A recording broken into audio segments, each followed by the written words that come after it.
And now, here's your host of Shaping Success, Wes Tankersley. What is up, everyone? Welcome to Shaping Success. I am your host, Wes Tankersley. Today's guest is Randy Perkins. He's currently a DJ for 100.3 The X in the Treasure Valley here. We've had a couple of his co-workers on, but before we get to the interview, we're going to have a little bit of a word from our sponsor. Check out the Living the Dream with Curveball podcast, where I interview guests that will teach, motivate, and inspire you to stop at nothing to achieve your dreams. Hey, just want to say thanks to our sponsors. If you would like to sponsor the show, check out the scrolling across the bottom and you will be able to hit me up and we'll get that going. Randy, hey, thanks for being on the show. It's great to have you on here. We were talking a little bit before the show about the trifecta. We had Nick, we had Big J, and now we got you, the producer of the morning show from back in the day. How are you today? I'm doing good, man. How you doing? Awesome. I mean, it's really cool to have you on here. We were talking again before, like this long hair, this COVID hair, I guess is what we ought to call it, right? Because you're just letting it go. Yeah, it's crazy. Pandemic hair is what I've been saying. It's been since I think last January that I got a haircut. Well, technically, I got a maintenance haircut or whatever they call it in the long hair world. I'm learning. I'm learning different terms and things that I didn't know about before. So you're planning on letting it go, huh? You're just going to keep seeing how far it goes until you get tired of it? I think so. Yeah. Cause this is the first time I've ever done this. You know, I tried it 2 other times and I did get tired of it. And I was like, I can't do it anymore after like 10 months. And so I'm just kind of, seeing how far I can go. I mean, I'm not going to go down to like my waist or anything crazy, but I'm just kind of seeing where it goes for now. And while I still have some hair and before it's too gray, is what I figured. So now I have a very limited window right now. That's kind of how I go with it. Like the beard is the same thing. It's like, I definitely can't grow my hair long. It doesn't happen, but beard wise, like I'll go about a month and I always do no shave November and I just can't. November's over. I'm waiting for it to be gone so I can cut that stuff. Yeah, I feel like I go back and forth. I do the same thing. Wintertime, I grow it out. Typically, I just shaved it like this week, but usually I have a beard for most of the winter and then it's gone in the summertime just to, weather-wise. Yeah. So, hey, we know that you're a radio DJ and a producer of the morning show. We talked about that a little bit, but can you tell us a little bit about Randy before time? I know you grew up in Boise, but give us a little background on who you were when you were a little bit younger and how you ended up where you are now.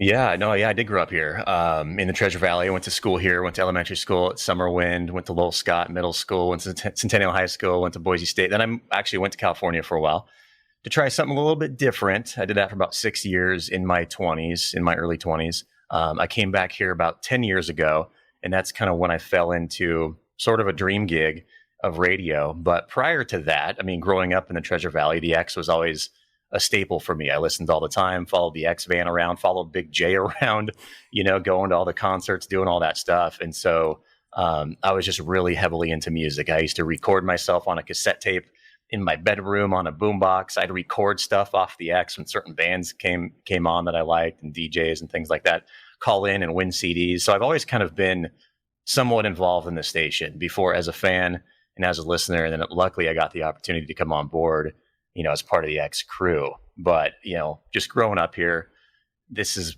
home. This is where my childhood was, like you mentioned off air a little bit. When I talk about playlists and songs and albums, I can always relate it back to a certain specific point in my life. And I can remember that vividly. And most of them, some were in California, but most of those memories are here, in the Treasure Valley, having grown up here. So it's home for sure. We'll talk a little bit. So you were in California before you started working at the radio station. Is that right? Kind of the timeline? I was. Okay. So when you were in California, you said that you were kind of working at T-Mobile and you had a job down there, but you were doing some other stuff. What else were you doing down there? Yeah. So I obviously had a full-time job to pay the bills, but on the side, I was working for an indie record label, kind of scouting some talent, scouting bands, going out to clubs, seeing what was out there. And the funny thing is I worked with this guy, Mark Vogel, he was like the music director for the TV show Full House, like the original series Full House. He was actually part of Jesse and the Rippers, that band that Uncle Jesse had on the show. Crazy. And so I worked with him because he was friends with, like Jessica Simpson's dad and all these pretty big players kind of in the music industry and different managers and record labels. So him and I connected and we would have, we'd have lunches and we'd go out and check out bands and different types of artists and just see if they were, should take the next step in their career, how we could help them, through the record label kind of a thing. And so that was like a side gig. I was just kind of dabbling. And I feel like, going back, I've worked in the music industry in all kinds of facets, right? So when I was here going to Boise State, I was on the student programs board, putting together concerts for the campus. So like, campus activities, back to school events. Even before the Boise State football game, we had a kickoff event once in the north end zone, which is now a complex. It used to be the grass along the river there in the practice field. We'd pop up a stage. We'd have bands come out and play. Big J actually came out and hosted one of those back in the day. So I've kind of had my hands in different pieces of the music industry. So concerts, then the record label stuff down in LA, and then kind of coming back on the radio side and trying to kind of be have a well-rounded experience when it comes to, the music industry. But so down there, that was kind of what I was doing is, scouting talent, working with him on different projects, just seeing what was out there, especially in LA. There's, so many musicians and bands out there trying to make it, take the next step in their career. So that's kind of my involvement there before I was able to come back here and do what I do now. Okay, so we're going to rewind back a little bit more because I think that this is important. And where did your love for music come from? Because obviously you got done with high school and you just decided, hey, I want to be involved in music somehow, some way. Where did that come from? What got you into that? Yeah, so that really just as a kid, listening to the radio. It's kind of corny to always attribute radio to that, but it really is. I was listening to all kinds of stations. It was primarily the X once I landed on rock, but it came from like early on, my dad gave me a record player and a bunch of Beach Boys cassette tapes. That's the kind of stuff he was into.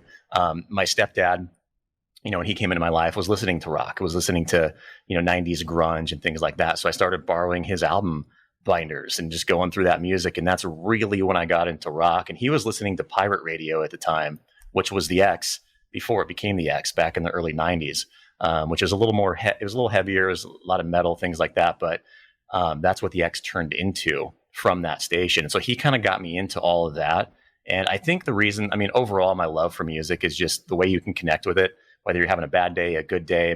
It's always a part of your life through so many different emotions and scenarios that it's the one constant thing that I think people can always relate to no matter what they're going through. And so I think I learned that at an early age and always wanted to be a part of it. And then once I started going to concerts, I learned like the atmosphere of that and the live shows and the energy there and got really into the live aspect of it. And I think that was in high school when I started going to rock shows per se. And so kind of going through all that, it's what I wanted to do. And, like I said earlier, record myself on cassette tapes in my room and things like that. But, I got into the thing with Boise State on the student programs board because when I was a freshman, they had this class like University 101 or something like that, where you learn about different things on campus and just different functionalities of college. And it came up that they had this student programs board deal at the time. And I learned there was a concert piece of that. And I was like, oh, that is perfect. That's 100%. Like I could do that. And so I went through the interview process, a bunch of panel interviews and things like that. And Matt Vanderbo, who I've known for a long time, he's been in a bunch of local bands and whatnot. And he's still in the music industry. I think now he's recording music for like commercials and TV shows and things like that. But he was graduating. And so I kind of took his role in the concert realm of the student programs board. And they even told me like, usually we don't have freshmen and sophomores do this. We wait till people are, juniors and seniors. But for some reason they took a chance on me. I think they just saw my passion for it. And so I did that for about a year while I was there and got a lot of hands-on experience and made a lot of mistakes too. Cause I was 19, I was excited. I was putting like my friend's metal band on like a back to school night, like should have been an acoustic type of setting as people were coming into the dorms to watch a movie. And I was just really excited. I'm like, I'm going to hook up my friend's band. And I love metal music and I love all music. Don't get me wrong. I always default back to rock, but, so that experience, I learned a lot at a very young age about the concert industry, the music industry, like just putting together all the components of it and what it takes, and so that was my first step, I think, into, I guess, kind of semi-professionally into the music world. And then, like I said, when I was in LA, I was doing what I was doing there. And then what happened it was probably around 2010. 2012 is when I started with the X. They were looking for a DJ and doing a contest for it. And at the time, I had a bunch of friends here saying, you should come back and try out for this. And at the time, it was a weekend gig, and I wasn't ready to come back quite yet. And actually, Adam on the X is the one that ended up getting that gig. That's how he started. in radio. And so it wasn't the right timing for me. But then 2 years later, I had moved back here, and I think a few months into it is when this happened. I heard a promo on the station that they were looking for a morning show producer. And I was like, that is perfect. Because back at that first one, when they were looking for a DJ, I was like, I don't know if I can do that. I don't know if I can be on air. Like, I just didn't know if I had that in me, and, was kind of nervous about it or whatnot. I just didn't know, because I'd never done anything like that before. Never really been behind a microphone. So when the producer gig came up, I was like, this is perfect. It's the behind the scenes stuff. I can be creative and book guests and write content and just do all that stuff that I knew I could do. And so I almost didn't go for it, because I just figured there's going to be thousands of people trying out for this one spot. What are my chances? Like, what are the odds that I'm going to do this and actually get it? And so I almost didn't do it. And It was like literally the day before, the day of the cutoff, like hours before the cutoff to submit. I used to live in the apartments down off of 30th and Main, right there on Quinn's Pond. And so I had a raft, and I took the raft out in the pond. I was just out there floating and just kind of thinking about life. And I was thinking about the things that I might say if I was to try to get this producer gig. And I was like, all right. So I went back up to my apartment. I typed out this thing, and sure enough, it was too long. There was only a certain amount of characters you could send in the box on their website. I was like, oh my gosh. I tried to edit it. I couldn't get it down into the right amount. I was like, you know what? I'm just going to send it to the Facebook page, the Morning After's, Facebook page, send it right in the chat. I can send the whole thing. If they see it, they see it. If not, then they don't. Or if they disqualify, and Big J even joked about they could have disqualified me for not following the right directions or whatnot, Yeah.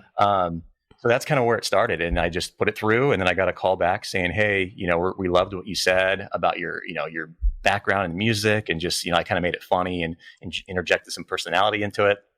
And I want to bring you in for the top 10. Your next step is you're coming in and interviewing on the morning show. So of course I was extremely nervous, because here I am going to interview for basically a dream job live on the air during my favorite morning show.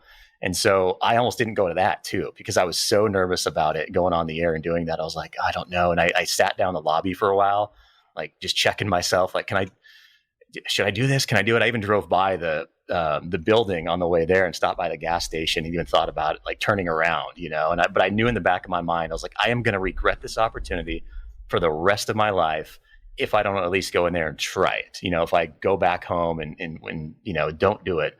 So sure enough, I built up the courage. I went in there, was super nervous during the interview, but I just went for it. I just did my best. And I didn't even tell my friends and family I was doing this, because the thought of them listening to me and all tuning in, I knew that would kind of make me even more nervous. So I didn't tell anybody until after it was over. Then that kind of relief came out, because I did it. I was done. I interviewed, but now it's like, okay, what's next? Am I going to make this next process, this next step? And so they picked 5 from that group of 10. And thankfully I made that top 5. And then we kind of went through just doing a bunch of random things that were pertinent to the morning show and things I'd never done in my life. I mean, I got up on stage, introduced bands, edited some stuff together, wrote content, booked guests, went out and, gave out tickets, in the X band, all those random things. And so sure enough, somehow I found my way through, all of that. And I was super thankful, obviously, that Nic and Jay, handpicked me for that. Again, I think it all came back to passion, and they could see through.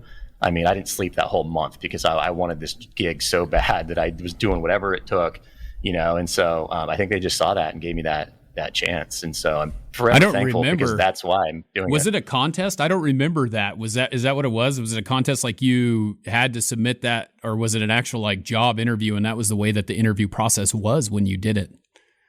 It was kind of both. So it started out, I think, more of a contest, like a promotion on the air. And Adam's was too. So the difference there is when Adam did it, if I remember right, it was the listeners voted, because that's the person they're going to listen to every day on the radio. With me, it was Nic and Jay handpicked, because that's the person they're going to work with on the show every morning. So they wanted to make sure, obviously, it's the right person for them, the right fit, all the way around. And so so it was kind of both. But that's the way that job interview was it was live on the air, and you can't put somebody through the ringer more than that. Yeah, and to really right into the fire.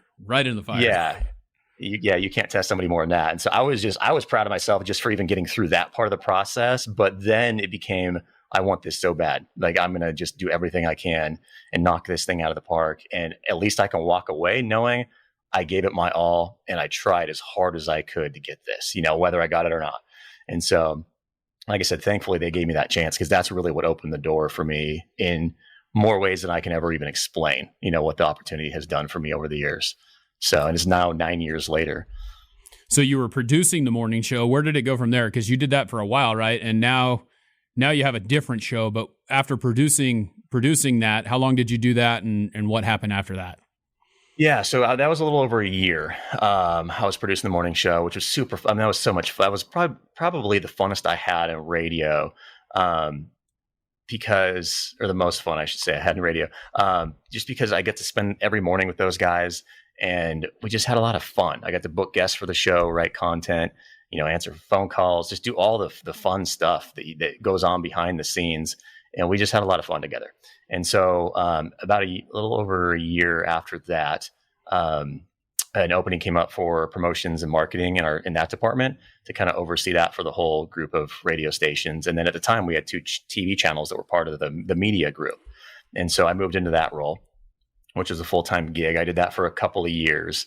And then I got another opportunity outside of radio that I pursued and took that. It was a great opportunity. And so that partly crushed me to an extent, because while I was away from radio, I had a hard time going to shows and, listening to the station, even because I wasn't part of it anymore. And I had grown up listening to it. I was part of it. It was kind of a dream come true sort of thing.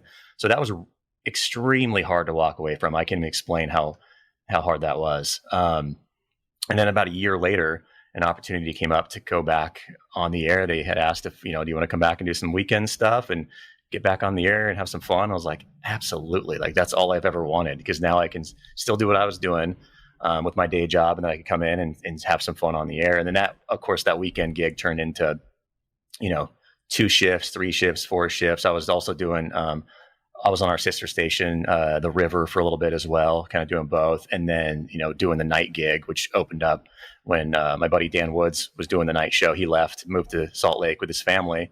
And so that gave me the opportunity to come in and take over the night show, which was like a dream come true, But yeah, it was a challenge, because I literally I walked away from what was, my dream, and, but I just got the chance to come back. And I told myself, when I come back, I will never regret, or I'll never take this for granted. I'm going to give this thing my all, because it really sunk in. This is kind of a funny deal. Like, when it really hit me was when I was watching music videos one night. I couldn't sleep, and Guns N' Roses' November Rain came on. And I remembered back when I was on the morning show, and I was doing an interview with Duff McKagan of Guns N' Roses with Big J, because Nic was out. So a lot of times when he was out, he would have me fill in and do interviews with him. And I just was like, what other opportunity, what other chance in this world am I going to get to interview somebody from like the original Guns N' Roses, right. And as I'm watching that music video, like, wow, you had a really cool, opportunity with what you're doing. And so when I had the chance to come back, like I said, I told myself, I'm just going to run with it and just embrace it and love every chance that I get throughout the rest of this journey that I've now been back for, I'd say over 5 years. Yeah. And so taking charge on that, and then you ended up, so you have, tell us again when you're on the air. Is it just a weekend gig right now? Nope. So it progressed. It progressed into the night gig. So I'm doing 8 to midnight, Monday through Thursday. Fridays 8 to 10, which is an all request show. I do 2 hours of all requests, and it's always I always make up a theme, and people do requests based on whatever that theme is. And then I also do Sunday 6 to midnight, and then 10 to midnight as a part of that is the local and new music show called Exclusive, where I play local bands and play all kinds of new stuff. So I'm really fortunate that I get to have those specialty shows where I can put local bands on the air, because that's really important to me. Because growing up, when I was going to those concerts I was mentioning, for the first times and seeing rock bands, a lot of them were local shows. So I've always had a really big soft spot for the local scene throughout my whole, musical journey. And so that's why it's great that now I get to give them a chance to be on the air. And I was working with Knitting Factory for a while, doing some local shows there and putting them on the stage as well, which was awesome to give them that chance. I was kind of taking my dream and giving it sort of to them, I guess you could say, so they could pursue theirs. And then also, like I said, on Fridays, doing the request show is super fun. It's old school. People can call in, text in. Sometimes I'll put them on the air. Sometimes I'll go on Facebook Live and bring on guests with me, just randomly that want to come on and talk about like what a certain song means to them. Or last week I was doing special dedications, so they got to come on and dedicate songs, specifically for somebody and explain why. And just that connection is one of the best things about radio. There's all the cool, fun stuff, concerts and bands and this and that, but that connection we have with people, whether it be on the air, at shows, at events, that's one of the coolest things that you don't ever realize till you get into it and start doing it. And that's really kind of what kept me going. And that's what I love about, I was talking about before the show, I was listening to a podcast with you in it. And I know like I've heard it before, but I'm listening to it again to just kind of get a feel for it. And you talk about how each song that you have when you pick some of these playlists there's a reason for it, Mm-hmm. A couple of months ago, I got to interview Jake Rose and talk to him because I listen to New Medicine and his country solo career going out, and he's writing all this music. And I want to know every song he writes because I listen to the way that what he's talking about and how it relates to his life. And almost every song he writes is about him and what he's gone through. Yeah. And I love that. That's the type of music that you're looking for, something that has a little substance to it. And I don't feel like you get that with pop or with, other types of music because they're not talking about their life. They're just talking about whatever's the hot topic right now, trying to sell that. And so that's what's so great about it. And I love listening to that. Yeah. Yeah, I appreciate that. That's kind of that's the approach we take. At least I know I do. And I think the other guys at the X do, that we take pride in, is that's our approach to radio too, is that not that we like talk about ourselves and we're cool, look at us, but I'll share stories about my life and things that are just completely open and kind of vulnerable that people can relate to, because we're all just, people going through things in life. And so I think that's just the approach I've always taken, and not to try to be like a cool radio personality or have a certain persona. It's like, I am who I am on the air. Nic and Big J are saying they've always been that way on the morning show. And people used to ask, like, what do they like off the air? It's like the exact same as on the air, essentially. If you know them, you know that. And so that's kind of like what you're saying with bands kind of putting themselves out there and writing about real stuff. It's kind of the same thing with what we do on the radio, at least, like I said, our station's awesome about that. And that's just kind of we're a personality driven radio station, beyond of course, music is what brings everybody together. And that's kind of why people are listening. But it's awesome when I hear somebody say, oh, we listen because we love you guys. Yeah. And we feel like we can relate to you. Or when I go to an event and there's somebody waiting in line at a concert and they reiterate something I talked about on the air, like from my life. And I forgot I even had mentioned that. And I was like, wow, that resonated with them, that they brought it back up, and then we can have a conversation about it. And so that's kind of what you're saying is that approach. And also that's my connection with music, right? Like you're saying, kind of relating it back to a certain point in life and can remember what that song meant, whether it had been something, a struggle I was going through at the time, or something I was celebrating, or a certain period in school when I was in 7th grade and I can remember this girl that I liked or whatever, and the song that was on. And so that's just the beautiful thing with music, is it does really kind of bring people together, especially this last year. With everything going on, that was the one thing that was the constant, is that music and hopefully our radio station can keep people together and keep a sense of normalcy, Well, I think it's coming back too. I mean, people are starting to do concerts again. They're starting to get this thing going. And I think when it takes off, I have a feeling, I went down to Arizona last week and I was on a plane that was completely full. They're letting people do more and more things now that people are getting vaccinated and things that are going through, and other reasons. And it's like, people are going to open up this floodgate, and I have a feeling there's going to be this really big concert scene coming. So I'm excited to see that open back up, driving by the Idaho Center all the time and seeing who's coming and knowing that we're going to be able to go back to going to concerts again is an exciting thing. Yeah. And it's one of those things too, like I said, coming back to radio, when I said, I'll never take, this opportunity for granted. Same thing with concerts. I think we got to the point where, especially on our end, we were always at concerts all the time during the weekdays, weekends, whatever it may be. And it's kind of, if you miss a concert, you're like, oh, I'll catch the next one. No big deal. But then all of a sudden it's gone. And that makes you realize how much you miss it and how cool those experiences are when they aren't there anymore. And so, like, to your point, we've had those conversations too, of when we do our first show, like X show, and we're up on stage introducing the bands and just the energy that's going to be going on because of, it's been so long since we've done that. I think is going to be a pretty special thing. So, yeah. Well, hey, it's been great talking to you. I really appreciate you taking the time to be on here. Before we get to the last question that I ask every single guest, can you tell us a little bit? I know you have a couple podcasts. You have you're on social media. Where can we find you? Where can we follow you and watch what you got going on? Yeah, a couple of things. So Instagram, obviously, at RoboRandy, RoboRandy is my handle, which I can tell you the story of. Yeah, we need to hear that story. Why don't you go ahead and tell us that? Because I was going to ask you about that. So Big J gave me that name. It was literally day one of radio, actually. I was doing a remote broadcast with him out on location. Had never done this before in my life. And, right before we start, somebody hands me like a script of like talking points. And I was super nervous, didn't know what I was doing. And I just go right to the script and I'm like, we are here at this location, like basically I sound like a robot. And Big J's like, dude, you sound like a robot. From now on, we're calling you Robo Randy. And so that name kind of stuck throughout the morning show when I was with them for that, a little over a year. And then that's what I made all my social media handles and whatnot. And so that's kind of where it came from, was that I sounded like a robot. So I'll never forget that, because that's how I started. It's you remember the beginning and how, maybe not as experienced and great at things as I was, or how I improved on those things at least. So, So at Robo Randy, go ahead. Yep. On Instagram. And then Facebook's a little bit tougher. It's hi, comma, I'm Randy, period. It's like putting on one of those stickers that introduces yourself, hi, I'm Randy. So that's like my radio page where I share radio stuff, music things, the playlist from my request shows, that kind of deal. And then the podcasts are Stage Left is the one that I interview bands all the time, local and national. One of my later ones I did more recently was Dave Buckner, who was the original drummer of Papa Roach, who lives in Idaho now.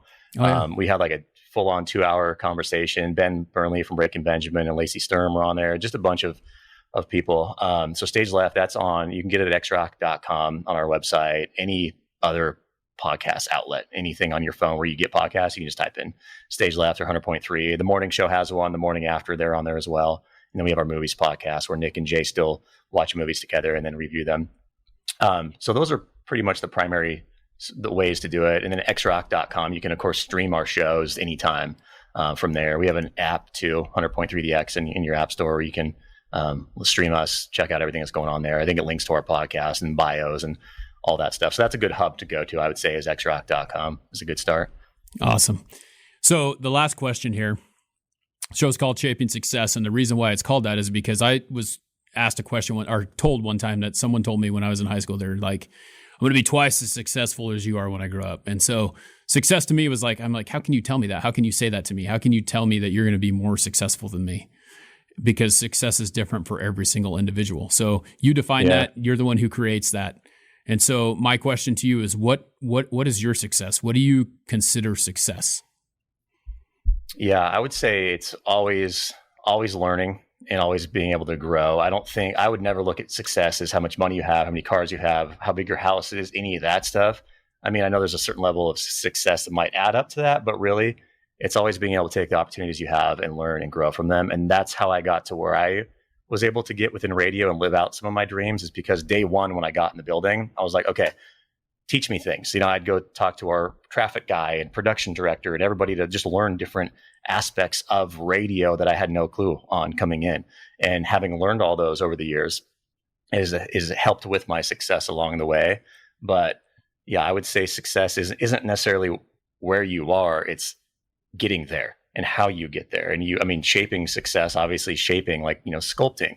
It's just something that's I would never put a label and be like, okay, I'm successful. Right. It's like I'm always working towards something and trying to better myself and learn and grow along the way. So to me, that is success.